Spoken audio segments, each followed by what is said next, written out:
Let yourself settle in comfortably as we journey back to the ancient world, to the sun-drenched islands and marble temples of Greece, where gods walked among mortals and heroes battled monsters in epic quests. Close your eyes and breathe deeply as we explore Greek mythology, a tapestry of stories that has captivated humanity for over 3,000 years and continues to shape our culture, language, and imagination. In the beginning, according to the ancient Greeks, there was chaos, a vast, formless void from which all things emerged. From chaos came the first primordial deities, Gaia, the earth herself, emerging as the foundation of all life. Tartarus, the deep abyss far below the earth. Eros, the force of love and attraction. Erebus, representing darkness, and Nyx, the personification of night. These were not gods in the way we later think of Zeus or Athena, but rather the fundamental forces and elements of existence itself, the building blocks from which the cosmos would be shaped. Gaia, the earth, became the starting point for the divine family tree that would populate Greek mythology, for she gave birth to Uranus, the sky, and together they would become the parents of the first generation of gods. Breathe slowly now as we contemplate the children of Gaia and Uranus, known as the Titans, who ruled the cosmos before the Olympian gods were most familiar with. There were 12 original Titans, 6 males, Oceanus, Ceus, Crius, Hyperion, Iapetus, and Cronus, and 6 females, Thea, Rhea, Themis, Mnemosyne, Phoebe, and Tethys. These primordial beings embodied various aspects of the natural world and cosmic order. Oceanus was the great river that the Greeks believed encircled the world. Hyperion was associated with light and became father to Helios the sun, Selene the moon, and Eos the dawn. Mnemosyne personified memory and would later become mother to the 9 muses. But it was the youngest Titan, Cronus, who would change the course of divine history through an act of terrible violence against his father. Let your mind drift to the story of Cronus overthrowing Uranus, a tale that reveals the violent origins of divine power. Uranus, ashamed of some of his children, particularly the Cyclopes and the Cenomanes, 100-handed giants, imprisoned them within Gaia's body, causing her tremendous pain.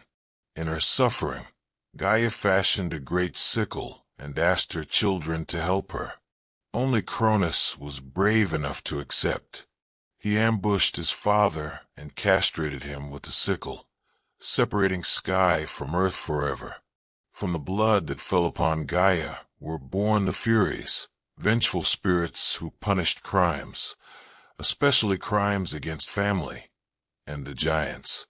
From Uranus's severed genitals cast into the sea, foam arose from which Aphrodite, the goddess of love and beauty, was born fully formed. This violent succession would establish a pattern. Cronus had seized power through patricide, and he would live in fear that his own children would overthrow him in turn. Now breathe deeply and picture Cronus ruling during what the Greeks called the Golden Age, a time of peace and prosperity when humans lived like gods, without toil or suffering. But Cronus was haunted by a prophecy that one of his children would overthrow him, just as he had overthrown his father. To prevent this fate, Cronus devised a horrifying solution. He would swallow each of his children whole as soon as they were born. His wife and sister, Rhea, bore him 6 children: Hestia, Demeter, Hera, Hades, Poseidon, and Zeus, and Cronus swallowed the first 5, imprisoning them alive in his belly, where they could neither die nor escape. But when Zeus was born, Rhea could bear the loss no longer. She wrapped a stone in swaddling clothes and presented it to Cronus, who swallowed it without noticing the deception. The infant Zeus was spirited away to the island of Crete, hidden in a cave on Mount Ida, where he was raised in secret. Let yourself relax as we follow Zeus growing to adulthood, preparing to fulfill the prophecy Cronus had feared. Raised by the nymph Althea, sometimes described as a goat, other times as a woman who owned a magical goat, Zeus was fed on honey and goat's milk. The Eurydice, warrior priests, danced and clashed their shields whenever the infant cried, drowning out his sound so Cronus would not discover him. When Zeus reached maturity, he sought out Metis, a Titaness whose name meant cunning intelligence, and together they devised a plan. Metis prepared a powerful emetic, a substance to induce vomiting, which Zeus brought to Cronus, disguised as a drink. When Cronus consumed it, he immediately regurgitated all 5 of his swallowed children, now fully grown gods, starting with the stone that had been swallowed last, and ending with Hestia, who had been swallowed first. These gods, Zeus's siblings, immediately joined him in rebellion against their father and the Titans. Breathe slowly and contemplate the Titanomachy, the epic 10-year war between the Olympians, led by Zeus, and the Titans, led by Cronus. This cosmic conflict shook the foundations of the world as gods battled with unimaginable power. Zeus freed the Cyclopes from the imprisonment where Cronus had kept them, and in gratitude, these master craftsmen forged legendary weapons. For Zeus, the thunderbolt that would become his signature weapon. For Poseidon, the trident that could shake the earth and command the seas. And for Hades, a helmet of invisibility that rendered its wearer unseen. They also freed the 100-handed Cenomans, who proved devastating in battle, able to hurl 100 boulders simultaneously at the enemy. The war was fierce and prolonged, with neither side able to gain decisive advantage until these ancient allies joined Zeus's cause. Finally, the Olympians prevailed, casting the defeated Titans down into Tartarus, the deepest pit of the underworld, where they would be imprisoned for eternity, guarded by the Cenomans. Now let your thoughts drift to the division of the cosmos, following the Olympians' victory. Zeus and his brothers drew lots to determine who would rule which realm. Zeus drew the sky and became king of the gods, ruling from Mount Olympus, the highest mountain in Greece, whose peak reached into the clouds and heavens. Poseidon drew the seas and waters, becoming lord of all oceans, rivers, and waters of the earth, dwelling in a magnificent palace beneath the waves. Hades drew the underworld, becoming ruler of the dead and all the riches hidden beneath the earth, metals, gems, and the souls of the departed. The earth itself and Mount Olympus were considered neutral ground, shared by all. This distribution established the structure that would govern Greek mythology. Zeus as the chief deity, with his brothers ruling their own domains, yet acknowledging his supremacy, and together the 3 brothers, wielding power over all aspects of existence, sky, sea, and the hidden realm below. The final fact for this segment concerns Mount Olympus itself, the sacred dwelling of the 12 Olympian gods who would rule the Greek cosmos. At 9,570 feet, Olympus is the highest mountain in Greece, and its peak is so often shrouded in clouds that ancient Greeks imagined it reaching into the heavens themselves. The ancient Greeks believed that above the clouds, in a realm of eternal sunshine and mild breezes, the gods lived in magnificent palaces, feasting on ambrosia and nectar, the food and drink of immortality, and concerning themselves with the affairs of mortals below. The 12 Olympians who would eventually inhabit this divine realm included Zeus and his siblings, Hera, Poseidon, Demeter, and Hestia, though Hestia would later yield her seat to Dionysus, along with Zeus's children, Athena, Apollo, Artemis, Ares, Aphrodite, Hephaestus, and Hermes. These gods, with their very human personalities, emotions, jealousies, and desires, would shape the destiny of both gods and mortals, intervening in human affairs, taking sides in wars, falling in love with humans, and creating the rich tapestry of stories that we call Greek mythology.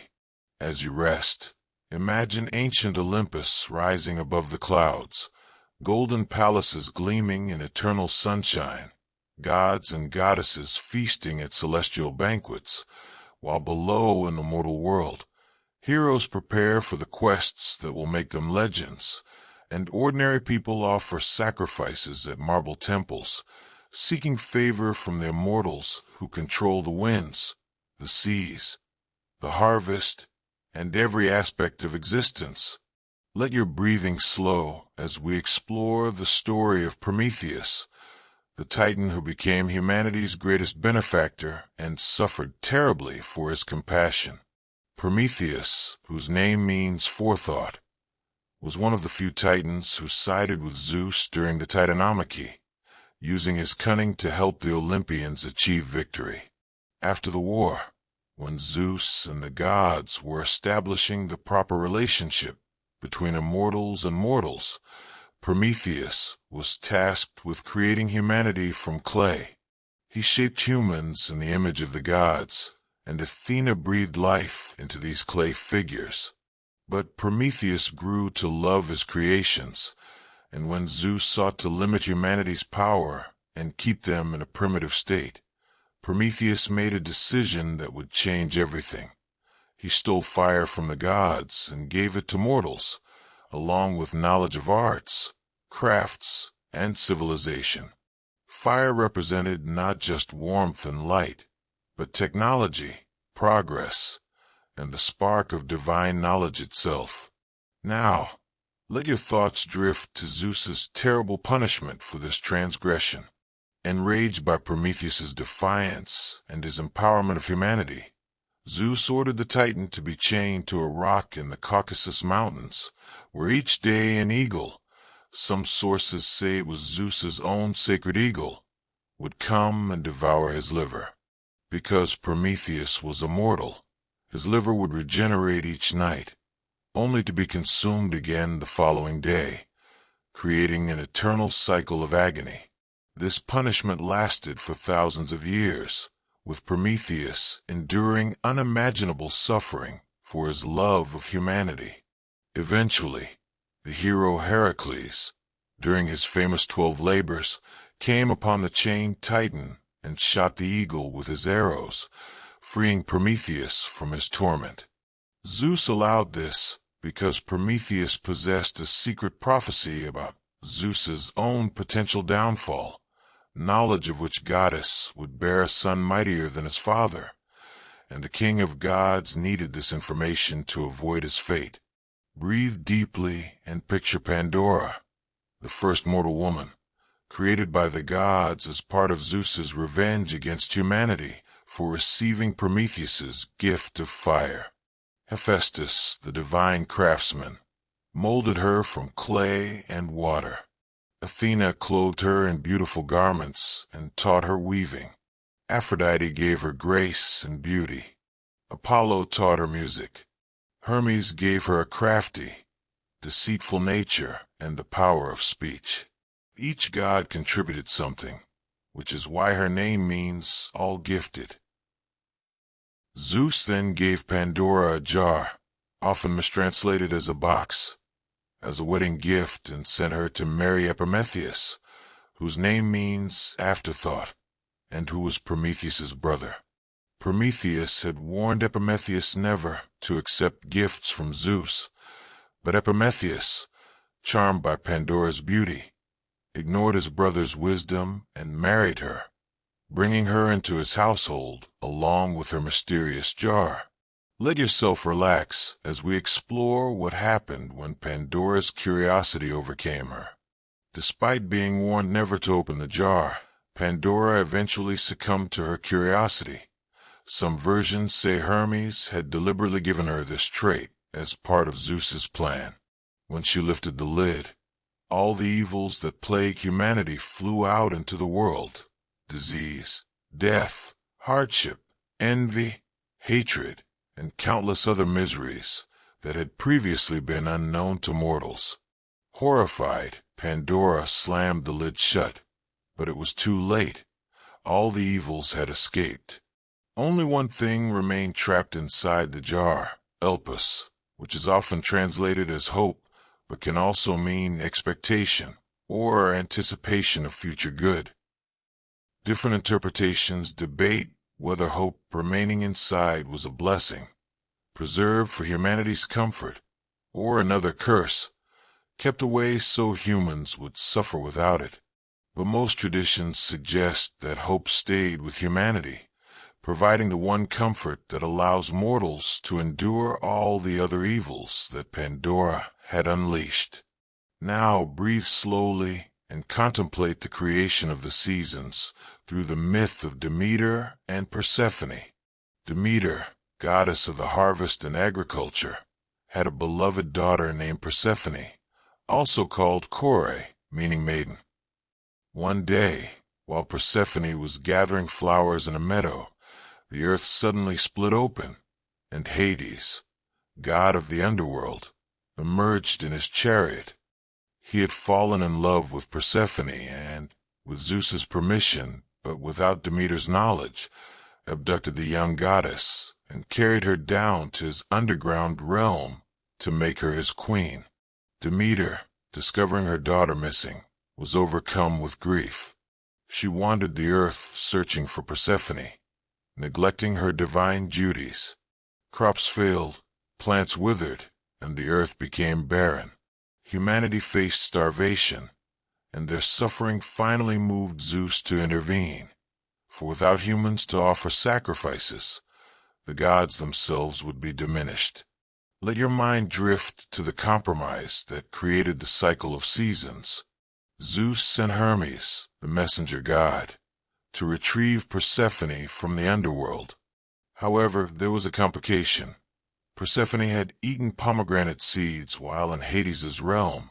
Some versions say 4 seeds, others say 6, and ancient law dictated that anyone who consumed food in the underworld must remain there. A compromise was reached.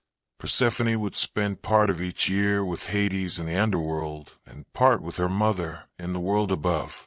For the months that Persephone remained below, Demeter grieved and withdrew her blessings from the earth, creating autumn and winter when plants die and the world grows cold and barren. When Persephone returned to her mother, Demeter's joy renewed the earth, bringing spring and summer with their growth and abundance. This myth explained to the ancient Greeks why the seasons changed, transforming a natural phenomenon into a story of a mother's love and grief. Breathe deeply as we explore the nature of Hades and the underworld he ruled. Unlike our modern association of the underworld with hell, the Greek underworld, also called Hades after its ruler, was simply the realm where all mortals went after death, regardless of how they had lived. It was a shadowy, gloomy place located deep beneath the earth, separated from the world of the living by 5 rivers. The Styx, the river of hatred, by which gods swore their most binding oaths. The Acheron, the river of woe. The Lethe, the river of forgetting, whose waters erased memories of earthly life. The Phlegethon, the river of fire. And the Cocytus, the river of lamentation. The dead were ferried across the Styx by Charon, the grim boatman who required payment, which is why Greeks placed coins on the eyes or in the mouths of their dead. Once across, the 3-headed dog Cerberus guarded the gates, allowing the dead to enter but preventing any from leaving. The underworld was divided into different regions: the Elysian fields for the heroic and virtuous, where they enjoyed a blessed afterlife; asphodel meadows for ordinary souls who had lived neither particularly good nor evil lives, and Tartarus, the deepest pit, reserved for the most terrible sinners who suffered eternal punishment. The final fact for this segment concerns the three fates, or moire, who controlled the destiny of every mortal and even influenced the gods themselves. These three sisters, Clotho, Lachesis, and Atropos, were daughters of Nyx, night, in most accounts, though some traditions made them daughters of Zeus and Themis. Clotho, the spinner, spun the thread of life from her distaff. Lachesis, the allota, measured the thread, determining how long each person would live. Atropos, whose name means inevitable, cut the thread with her shears, ending each life at its appointed time. Not even Zeus could alter the decrees of the fates. When a person's thread was cut, they died, regardless of divine intervention.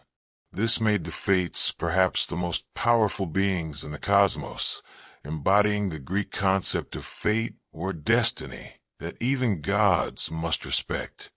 They remind us that in Greek mythology, not everything was subject to divine whim. Some things, particularly the span of mortal life and the ultimate outcomes of great events, were predetermined, woven into the cosmic fabric by these implacable sisters. As you sink deeper into rest, imagine the wheel of the seasons turning endlessly, Persephone descending and ascending, Demeter grieving and rejoicing, while deep below the earth, countless shades wander the gloomy fields of asphodel, and somewhere in a cosmic realm beyond mortal understanding, the three fates continue their eternal work, spinning, measuring, and cutting the threads of life, one after another, mortal and hero alike. Let your breathing deepen as we explore the hero Perseus, whose story encompasses birth, prophecy, and triumph over seemingly impossible odds. Perseus was born to Danae, princess of Argos, who had been imprisoned in a bronze chamber by her father, King Acrisius, after an oracle prophesied that his grandson would kill him. But Zeus, enchanted by Danae's beauty, transformed himself into a shower of golden light and visited her in her prison. And from this divine union Perseus was conceived. When Acrisius discovered his daughter had borne a son, he was unwilling to kill them directly for fear of divine retribution. So instead he sealed mother and child in a wooden chest and cast them into the sea. The chest eventually washed ashore on the island of Seriphos, where a kind fisherman named Dictys found them and raised Perseus as his own son. Now, let your thoughts drift to Perseus's most famous quest, the slaying of Medusa, one of the three Gorgons. Medusa had once been a beautiful maiden, but after being seduced by or raped by Poseidon in Athena's temple, the goddess transformed her into a monster as punishment. Medusa's hair became a writhing mass of venomous serpents, and her gaze turned anyone who looked directly at her into stone. When Perseus reached adulthood, the king of Seriphos, who desired Danae, sent Perseus on what seemed like a suicide mission, to bring back Medusa's head. The gods, however, aided Perseus in his quest.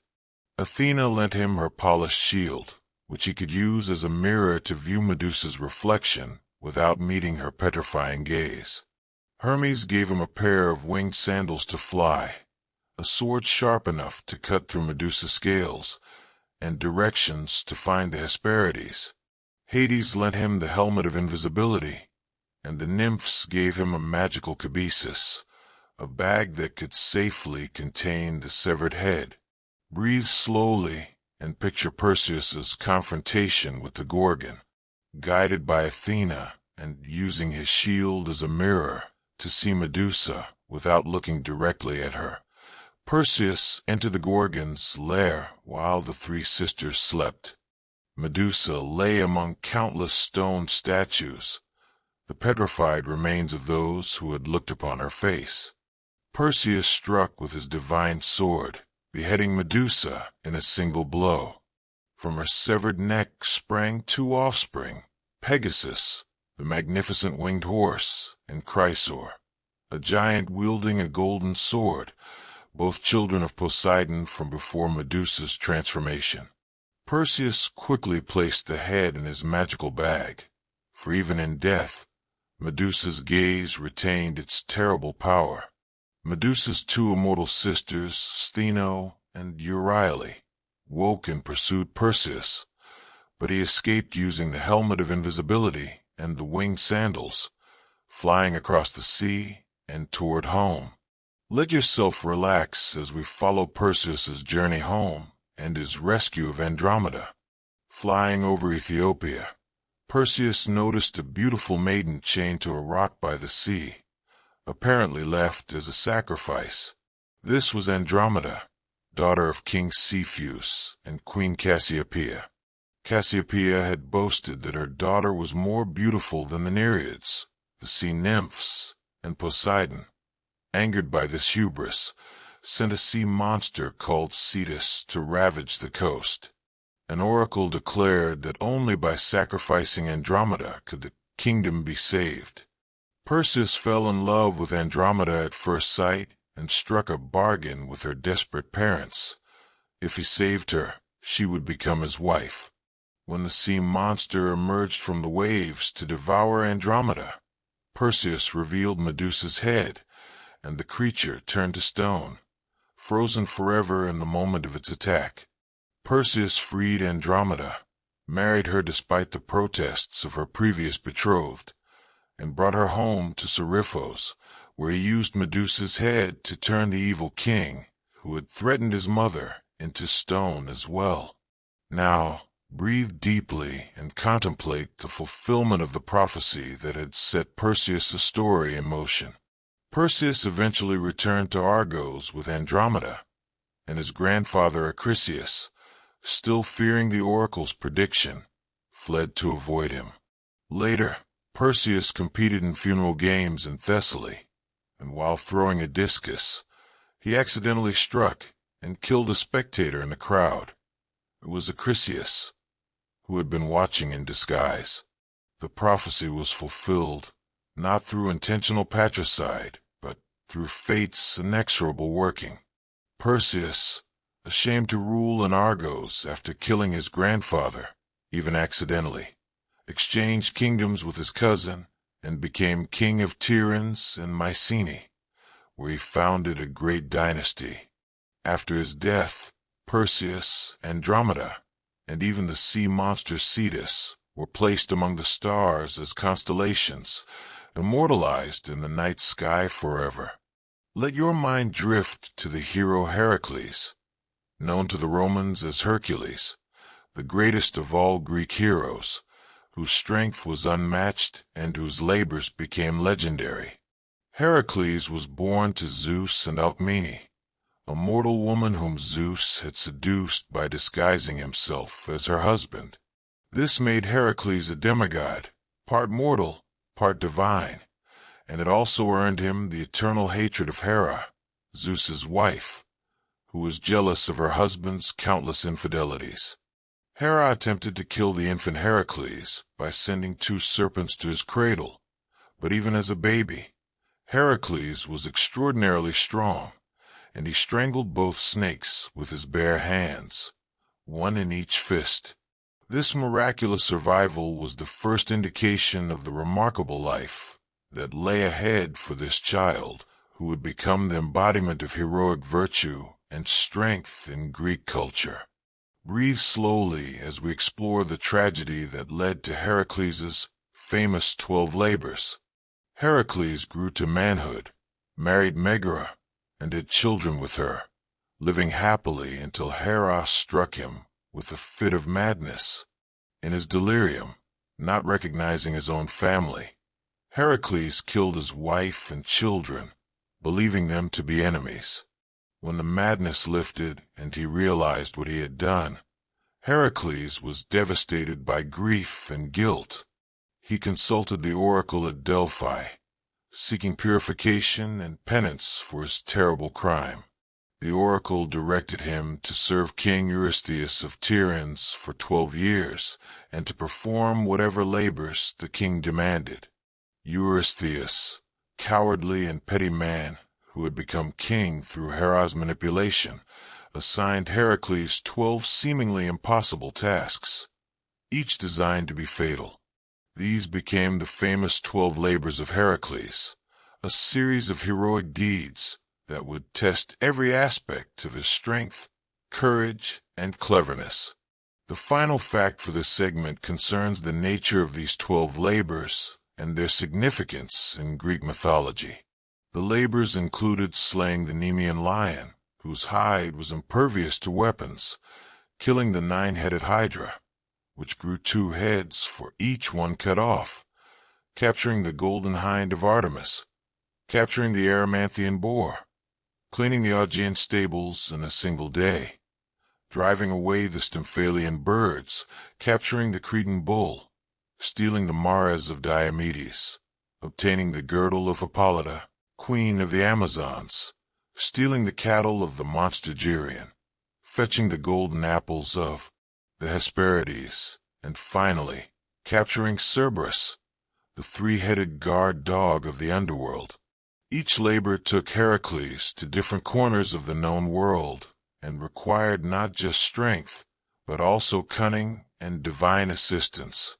Through these labors, Heracles redeemed himself for his crime, proved himself the greatest of heroes, and eventually, after his mortal death, was granted immortality and welcomed to Olympus, where he was reconciled with Hera and married her daughter Hebe, becoming a full god rather than merely a demigod. The 12 labors represent the Greek ideal of earning redemption through great deeds and the possibility of overcoming even the most terrible mistakes through courage and perseverance.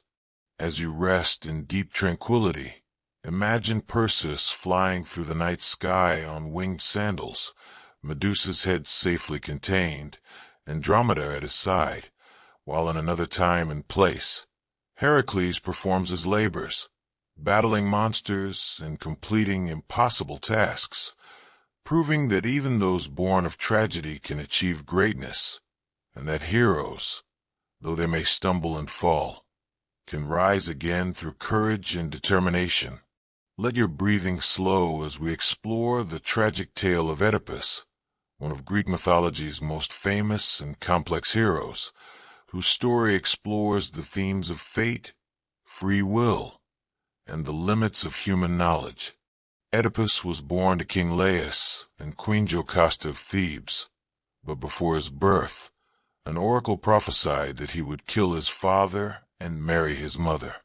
Horrified by this prediction, Laius ordered a servant to leave the infant on a mountainside to die, his ankles pierced and bound. The name Oedipus means swollen foot. But the servant, unable to kill the child, gave him to a shepherd, who brought him to the childless king and queen of Corinth. They raised Oedipus as their own son, never telling him of his adoption. Growing up, Oedipus heard rumors that he was not truly the king's son, and when he consulted an oracle, he received the same terrible prophecy his birth parents had heard. Now, let your thoughts drift to the tragic irony of Oedipus attempting to escape his fate. Believing the king and queen of Corinth to be his true parents, Oedipus fled the city, determined never to return and thus avoid the prophecy. During his travels, he encountered an older man in a chariot at a crossroads, and after a quarrel over right-of-way, Oedipus killed the man and his servants, all but one who escaped. Unknown to Oedipus, this man was Laius, his true father, and thus the first part of the prophecy was fulfilled even as Oedipus believed he was preventing it. Continuing on to Thebes, Oedipus found the city terrorized by the Sphinx, a monster with the head of a woman, body of a lion, and wings of an eagle. The Sphinx posed a riddle to all travelers and devoured those who could not answer. What walks on 4 legs in the morning, 2 legs at noon, and 3 legs in the evening. Oedipus solved the riddle. The answer is man, who crawls as a baby, walks upright as an adult, and uses a cane in old age.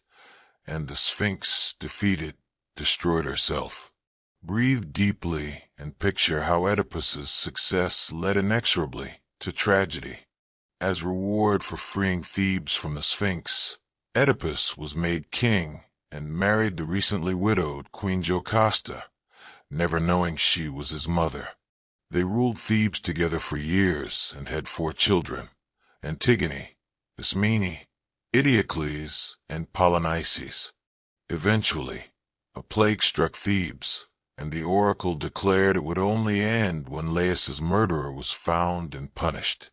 Oedipus, zealous to save his city, investigated relentlessly. Through a series of revelations, the horrible truth emerged. Oedipus had indeed killed his father and married his mother, fulfilling the prophecy despite all attempts to avoid it.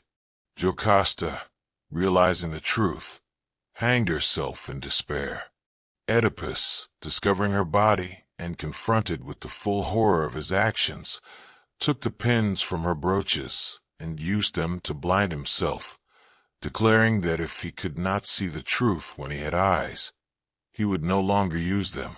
He was exiled from Thebes, led by his daughter Antigone, wandering as a blind beggar until finally finding peace at Colonus, where he disappeared mysteriously, granted a sacred death by the gods.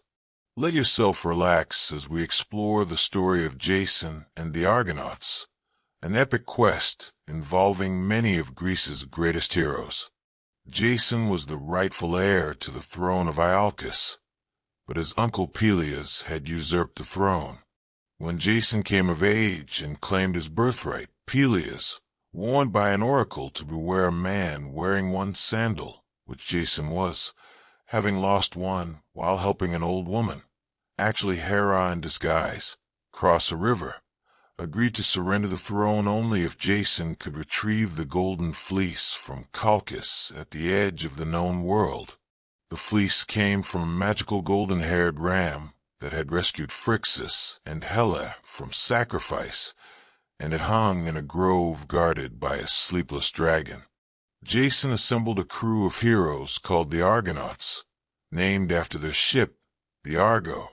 Among them were Hercules, the twins Castor and Polydeuces, the musician Orpheus, the winged brothers Zeus and Calais, and many other legendary figures. Together they sailed through numerous adventures and dangers toward Colchis. Now breathe slowly and contemplate Jason's success through the aid of Medea.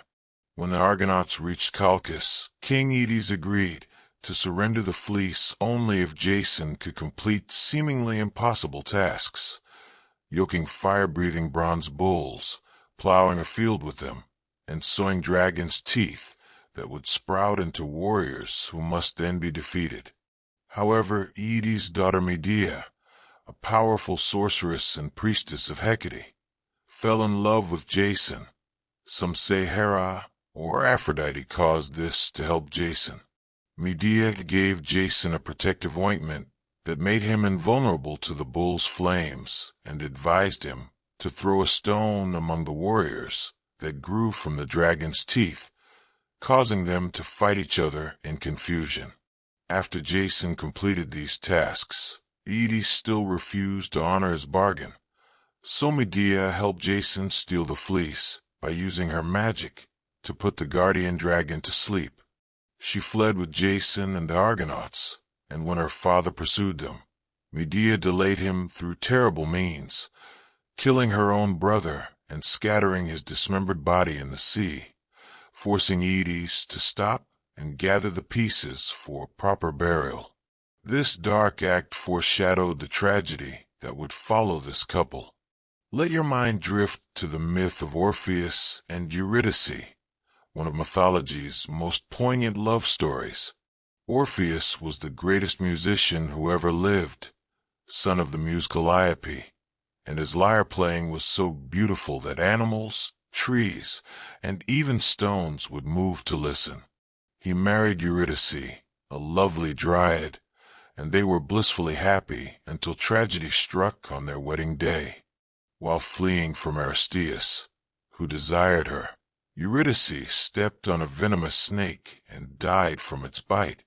Orpheus, devastated, resolved to do what no living mortal had done, descend to the underworld and bring back his beloved. Armed only with his lyre, he made the perilous journey to Hades' realm, and his music was so moving that it softened even the hearts of the underworld's inhabitants. The ferryman Charon transported him without payment. Cerberus let him pass, and even the torments of the damned in Tartarus paused to listen. Most remarkably, Hades and Persephone themselves were moved to tears by Orpheus's grief-stricken songs. Breathe deeply as we follow the tragic conclusion of Orpheus's quest. Hades agreed to release Eurydice on one condition. Orpheus must walk back to the surface without looking back at her until they both stood in the sunlight again. Eurydice would follow behind him, but he must trust that she was there without confirming it. Orpheus agreed and began the long ascent from the underworld, his wife's footsteps supposedly behind him. As he climbed, doubt gnawed at him. Was she truly there? Had the gods tricked him? The journey seemed endless.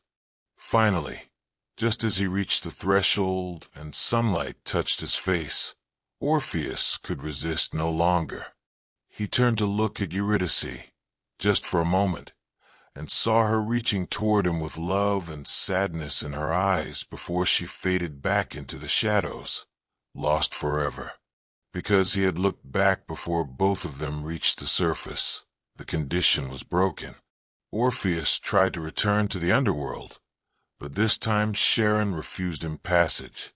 He lived the rest of his life in grief, singing mournful songs and spurning the love of all other women, until he was eventually torn apart by Maenads, followers of Dionysus, who were angered by his rejection of them.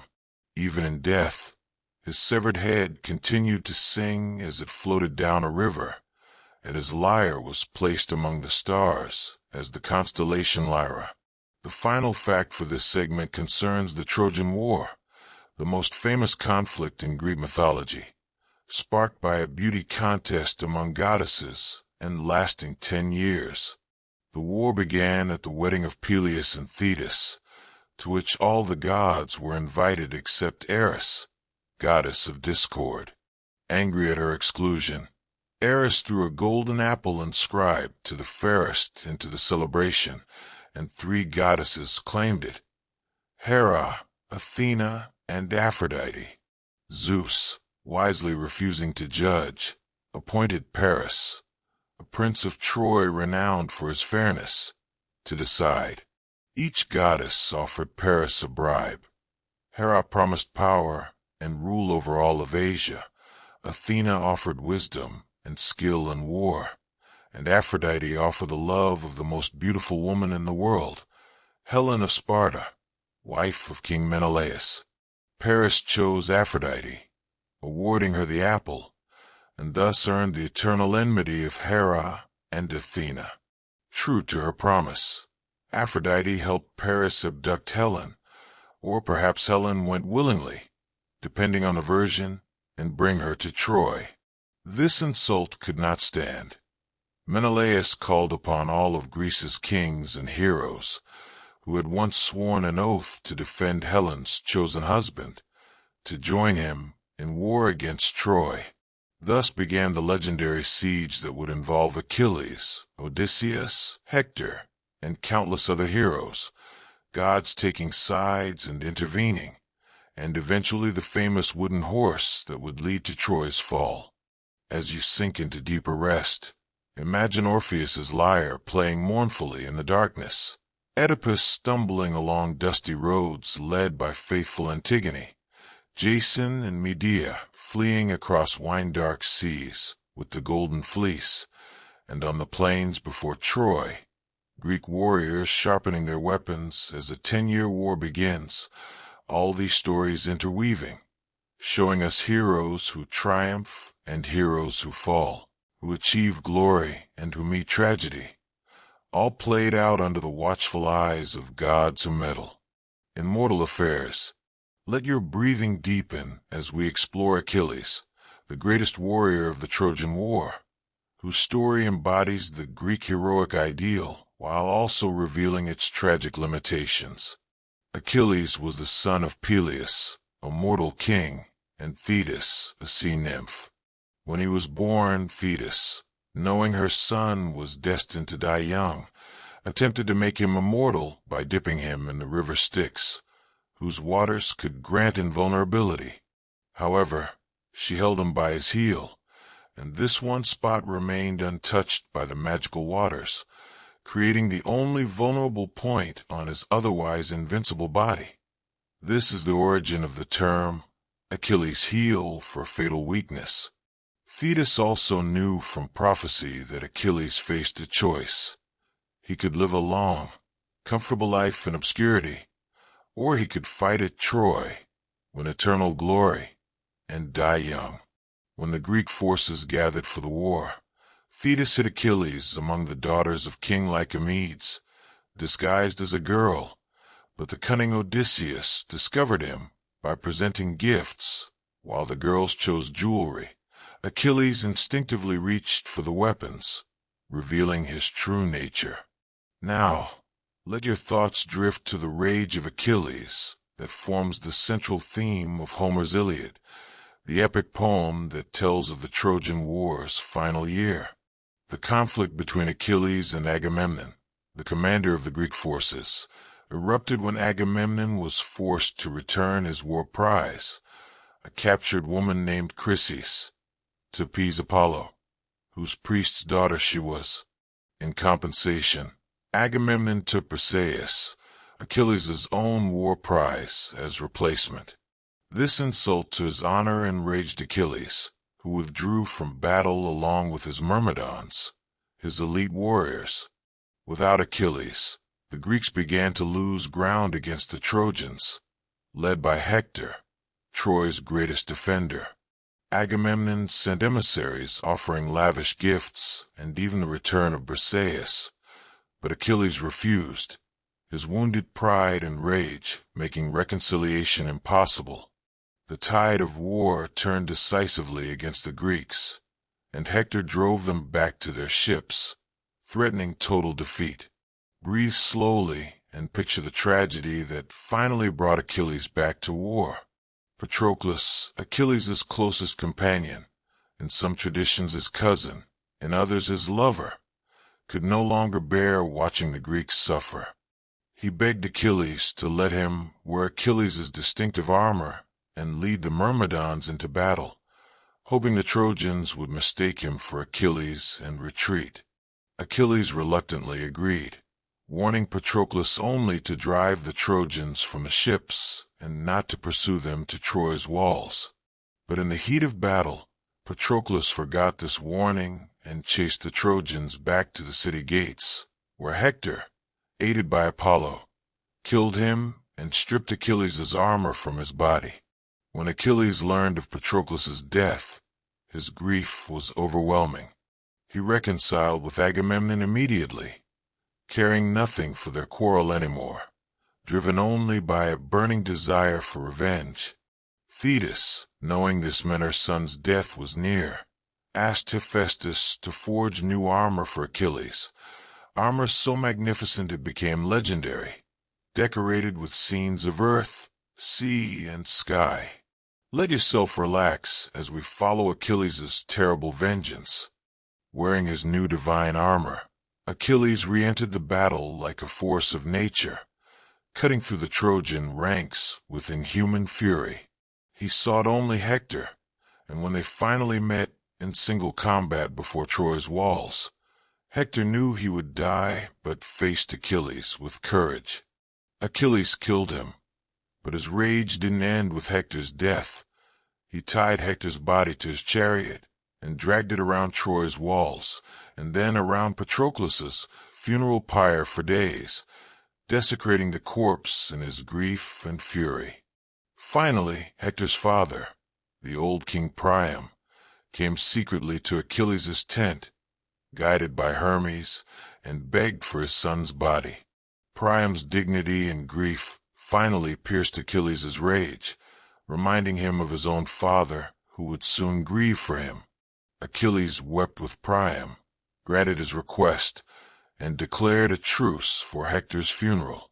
Shortly after, Paris shot Achilles with an arrow guided by Apollo, striking him in his only vulnerable spot, his heel, and the greatest warrior of the age died, just as prophecy had foretold.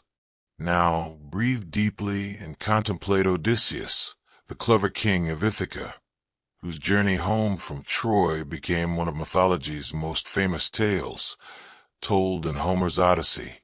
Unlike Achilles, who embodied martial prowess, Odysseus represented cunning intelligence. Polytropos, the man of many turns, skilled in strategy and deception.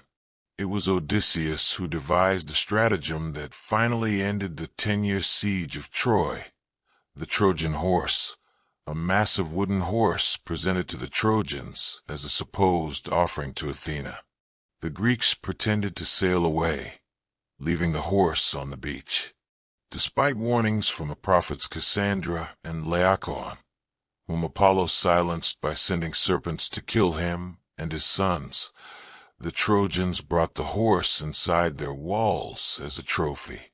That night, Greek warriors hidden in the horse's hollow belly emerged, opened the gates for the Greek army, which had secretly returned, and Troy fell in a single night of fire and slaughter. Odysseus's cleverness had succeeded where 10 years of warfare had failed, but his journey home would take another 10 years and become an epic of its own. Let your mind drift to Odysseus's encounters with monsters and gods during his wandering. His fleet first landed among the Lotus Eaters, whose food caused men to forget their homes and desire only to remain eating lotus in blissful forgetfulness. Then came the Cyclops Polyphemus, a one-eyed giant son of Poseidon, who trapped Odysseus and his men in his cave and began eating them. Odysseus got the Cyclops drunk, blinded him with a heated steak while he slept, and escaped by clinging to the underside of the giant's sheep. However, in his pride, Odysseus revealed his true name as he sailed away, allowing Polyphemus to curse him and beg his father Poseidon for revenge. This curse would cause many of Odysseus's subsequent troubles. Later, the sorceress Circe turned his men into pigs with her potions, though Odysseus, protected by an herb called moly given to him by Hermes, resisted her magic and forced her to restore his men. Circe then became his lover and advisor, warning him of the dangers ahead. The sirens, whose songs lured sailors to their deaths, and Scylla and Charybdis, monsters guarding a narrow strait. Scylla, a 6-headed monster who snatched sailors from passing ships. Charybdis, a whirlpool that swallowed entire vessels. Breathe slowly as we follow Odysseus through these perils. He had his crew plug their ears with beeswax to pass the sirens safely. Though he had them tie him to the mast, so he alone could hear their beautiful, deadly song. Navigating between Scylla and Charybdis, he chose the lesser evil, passing closer to Scylla, who snatched 6 of his men, rather than risking Charybdis, who would destroy the entire ship. Despite Circe's warnings, Odysseus's men killed and ate the sacred cattle of Helios, the sun god, while Odysseus slept. As punishment, Zeus destroyed Odysseus's ship with a thunderbolt, killing all his crew. Only Odysseus survived, washing up on the island of the nymph Calypso, who kept him as her lover for 7 years, offering him immortality if he would stay with her forever. Odysseus refused, longing for his mortal wife Penelope and his home in Ithaca. Finally, Athena and other gods interceded with Zeus, who ordered Calypso to release him. Odysseus built a raft and sailed toward home, though Poseidon, still angry, sent one final storm that wrecked his raft and washed him ashore in Phaeacia, where he was finally treated kindly and given a ship to carry him home. The final fact for this segment concerns Odysseus's return to Ithaca after 20 years away, 10 fighting at Troy, 10 wandering home. He arrived to find his palace overrun with suitors courting his wife Penelope, who had faithfully waited for him, fending off marriage proposals by promising to choose a suitor when she finished weaving a funeral shroud for Odysseus's father Laertes. Each night, she secretly unraveled her day's weaving, delaying indefinitely, though the suitors were growing impatient and consuming Odysseus's wealth. Odysseus, disguised as a beggar by Athena, entered his own palace unrecognized, assessing the situation. Only his old nurse recognized him by a scar on his leg, and his son Telemachus, now grown, joined his father's plan. Penelope announced she would marry whichever suitor could string Odysseus's great bow and shoot an arrow through 12 axe heads. All failed, only Odysseus, still disguised, could string the bow. Once he held his weapon, he revealed his true identity, and with Telemachus and a few loyal servants, he slaughtered all the suitors who had abused his hospitality and threatened his family. Finally reunited with Penelope, who tested him by mentioning their bed, which Odysseus had carved from a living olive tree still rooted in the ground, a secret only the true Odysseus would know. His long journey ended at last in the home he had fought so hard to reach. As you rest in complete peace, imagine Achilles in his divine armor blazing across the battlefield like a terrible star. Odysseus lashed to the mast hearing the siren's song, while his men row on deafened, the wooden horse standing before Troy's gates, and after 20 years of war and wandering, a man finally home, his bow in hand, ready to reclaim what is his. All these stories of heroes who faced impossible challenges, made difficult choices, and found or lost their way home. Let your breathing slow as we explore the tale of Theseus, the great hero of Athens, whose life paralleled Hercules in many ways, yet whose character showed both nobility and darkness. Theseus was born to Aethra, princess of Treason, who was visited by both King Aegeus of Athens and the god Poseidon on the same night. Thus Theseus was considered son to both mortal and divine fathers. Before leaving Treason, Aegeus placed his sword and sandals under a heavy boulder, telling Aethra that when their son was strong enough to lift the stone and claim these tokens, he should come to Athens and be recognized as heir. When Theseus came of age, he lifted the boulder with ease, claimed his father's belongings, and chose to travel to Athens by the dangerous land route rather than the safe sea voyage, seeking to prove himself by defeating the bandits and monsters that plagued the road. He killed Periphetes with his own bronze club, Cenes who tore victims apart by bending pine trees, the Crommyonian sow, Sciron who kicked travelers off cliffs, Circean who crushed men in wrestling matches, and Procrustes who tortured travelers on his infamous bed that was either stretched or cut to fit them. Each villain dispatched by their own method, demonstrating Theseus's principle of poetic justice. Now, let your thoughts drift to Theseus's most famous exploit, his journey to Crete to face the Minotaur. Athens was forced to send 7 young men and 7 young women every 9 years as tribute to King Minos of Crete, where they were fed to the Minotaur, a monster with a man's body and a bull's head, born from Minos's wife Pasiphae's unnatural union with a bull, a punishment from Poseidon. This creature was kept in a labyrinth, an elaborate maze designed by the master craftsman Daedalus, so complex that no one who entered could ever find their way out. Theseus volunteered to be among the tribute, intending to kill the Minotaur and end Athens' suffering. When he arrived in Crete, Ariadne, King Minos's daughter, fell in love with him and offered to help if he would take her away and marry her. She gave him a ball of thread provided by Daedalus. Theseus tied one end at the entrance to the labyrinth and unwound it as he ventured deeper, creating a lifeline back to the entrance.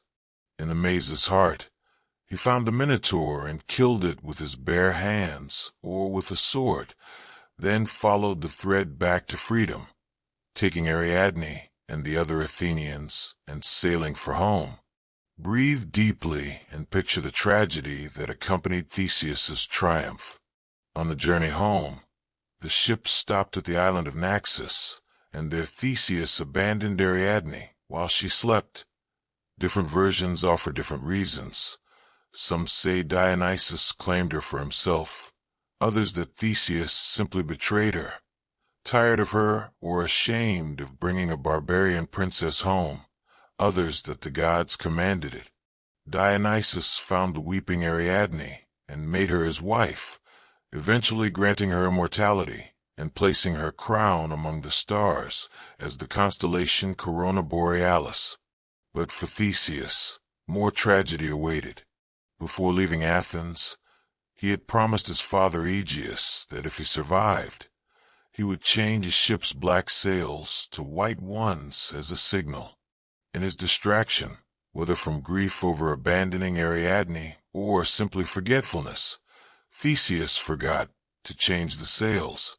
King Aegeus, watching from a cliff for his son's return, saw the black sails and believed Theseus had died. In his despair, Aegeus threw himself into the sea, which has borne his name, the Aegean Sea, ever since. Theseus returned victorious, but became king through his father's suicide, a bitter victory that would haunt him. Let yourself relax as we explore the 9 muses, the goddesses of artistic inspiration and intellectual pursuits who presided over different domains of human creativity. The muses were daughters of Zeus and Mnemosyne, the Titaness of memory.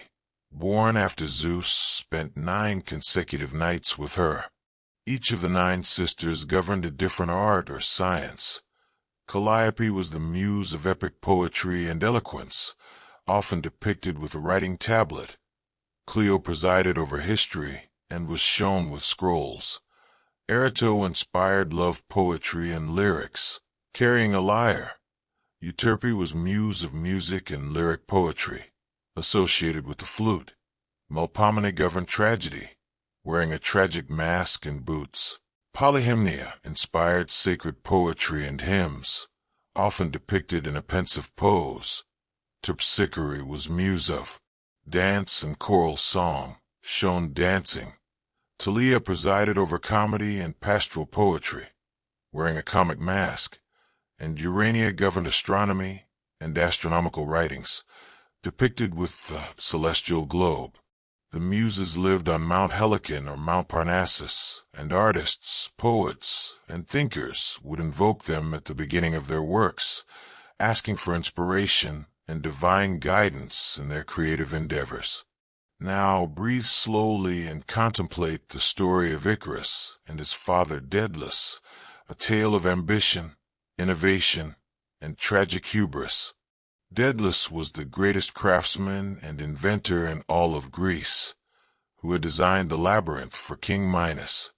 After Theseus escaped using Daedalus's thread, Minos imprisoned both Daedalus and his son Icarus in a tower, furious at the craftsman's betrayal. Unable to escape by sea, as Minos controlled all ships, Daedalus conceived a daring plan. He would craft wings from feathers and wax, allowing them to fly away like birds. He gathered feathers, arranged them from smallest to largest, and bound them with wax, creating 2 pairs of magnificent wings.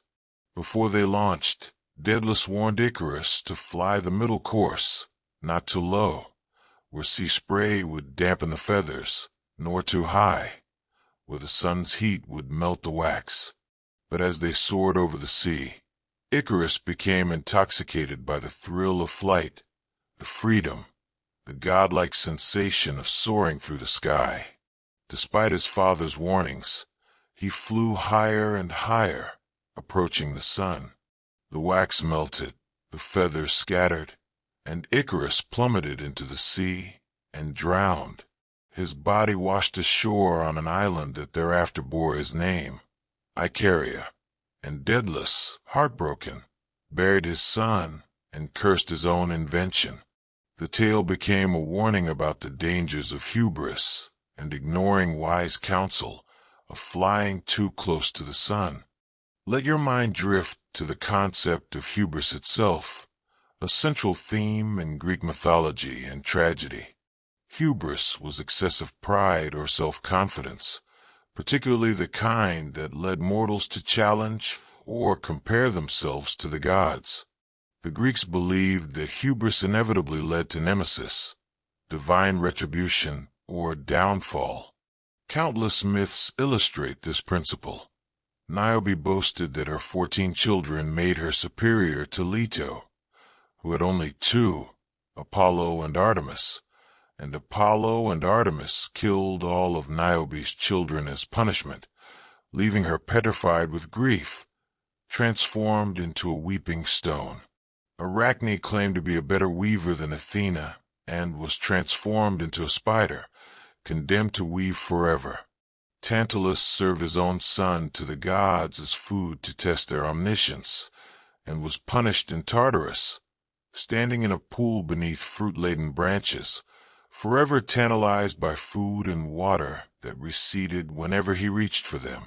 Bellerophon, after slaying the Chimera while riding Pegasus, tried to fly to Olympus itself, but Zeus sent a gadfly to sting Pegasus, causing Bellerophon to fall to earth, where he spent the rest of his life wandering as a crippled outcast. These stories taught that mortals must know their place, accept their limitations, and honor the gods. To do otherwise invited destruction. Breathe deeply as we explore the nature of prophecy and oracles in Greek mythology, particularly the oracle at Delphi, the most famous of all oracular sites. The oracle was located at Delphi on the slopes of Mount Parnassus, where a priestess called the Pythia would enter a trance, possibly induced by vapors rising from a chasm beneath the temple, and deliver Apollo's prophecies in response to questions. These prophecies were notoriously ambiguous, often coming true in unexpected ways. King Croesus of Lydia asked if he should attack Persia, and the oracle replied that if he did, a great empire would fall. He attacked, and the empire that fell was his own. The oracle told Oedipus's father, and later Oedipus himself, about the prophecy of patricide and incest, and their very attempts to avoid it ensured its fulfillment. This irony reveals a deep Greek understanding of fate. Prophecies cannot be avoided by human action, and often our attempts to escape our destiny are the very things that bring it about. The Greeks believed that the future was fixed but hidden, and that the gods might grant mortals glimpses of what was to come, though rarely with enough clarity to change it. The final fact to contemplate as you drift into the deepest sleep concerns the Eleusinian mysteries, the most famous religious rites in ancient Greece, kept secret for over 1,000 years.